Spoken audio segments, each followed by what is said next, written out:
Hi friends, இன்னைக்கு காலையில் ஒன்றும் சமைக்கிறதுக்கு ரெடி பண்ணுற ஐடியாவே இல்லைங்க. நானும் இவர் ஏதாவது சொல்லுவார் அப்படின்னு சொல்லிட்டு பார்த்துட்டு இருந்தேன். பார்த்தா அவர் பொசுக்குன்னு வேலைக்கு கிளம்பி ஓடிட்டார். சாப்பாடில் எதுவும் வேணாம், எனக்கு மதியத்தோட வேலை முடிஞ்சுன்னு கிளம்பிட்டாரு. சரி, நானும் இவங்களுக்கு நேரத்தே பூரி போட்டு கொடுக்கலான்னு நினச்சேன்னா, சரி இன்றைக்கி அதை செஞ்சு கொடுப்போம் அப்படின்னு சொல்லிட்டு பூரிக்கு ரெடி பண்ணிட்டேன். ரெடி பண்ணிகிட்டு இருக்கும்போது என்னால் நிற்க முடியல. அதனால் அடுப்படிக்கல இல்லைங்க, ஃபுல்லாத்தையும் வெளியில் ஷிஃப்ட் பண்ணிவிட்டேன். திண்ணையில் தூக்கி வச்சுட்டேங்க சிலிண்டர் அடுப்பு எல்லாத்தையும். சரி, இன்றைக்கி வெளியில் காத்தோட்டமாக சமைக்கலாம் அப்படின்னு சொல்லிட்டு நான் சமைச்சிட்டு இருந்த கேப்பில் பாப்பா காலைல துணி ஊற வச்சுருந்தேன், துவைச்சிட்டு வந்துட்டா பாப்பா. துவைச்சிட்டு குளிச்சுட்டு வந்துட்டா. நானும் அப்படியே கையோட வேலையை பார்க்க ஆரம்பிச்சிட்டேங்க. காலைல உருளைக்கிழங்கு குருமாவும் பூரியும் தாங்க இன்றைக்கி செஞ்சுருந்தேன். அதை வெளியில் உட்காந்து நல்லா ஜாலியாக இருந்துச்சுங்க. எனக்கு இந்த மாதிரி வெளியில் உட்காந்து சமைக்கிறது, விறகடுப்பில் சமைக்கிறது தாங்க ரொம்ப பிடிக்கும். ஏன்னா நம்மளாம் கிராமத்திலே தாங்க நான்லாம் 15-20 வருஷமாக வாழ்ந்துட்டு இருந்தேன். எனக்கு அது அந்த லைஃப் தாங்க பிடிச்சிருக்கு.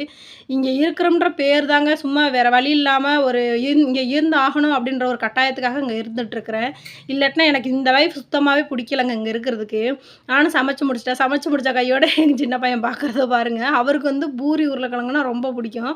அதனால் அவருக்கு தான் ஃபஸ்ட்டு போட்டு கொடுக்கணும்னு சொல்லிட்டு அவர் ரியாக்ஷனோடு பார்த்துட்ருக்கிறாரு. அப்புறம் பாப்பாவும் குளிச்சுட்டு வந்துட்டா, எல்லோரும் சேர்ந்து சாப்பிட்டோம். ரூபுக்குட்டி நம்மளை ஏதாவது சொல்லுவாங்களான்னு இந்த வீடியோ பிடிச்சிருந்தா லைக் பண்ணுங்க, சப்ஸ்கிரைப் பண்ணுங்க. பாய்.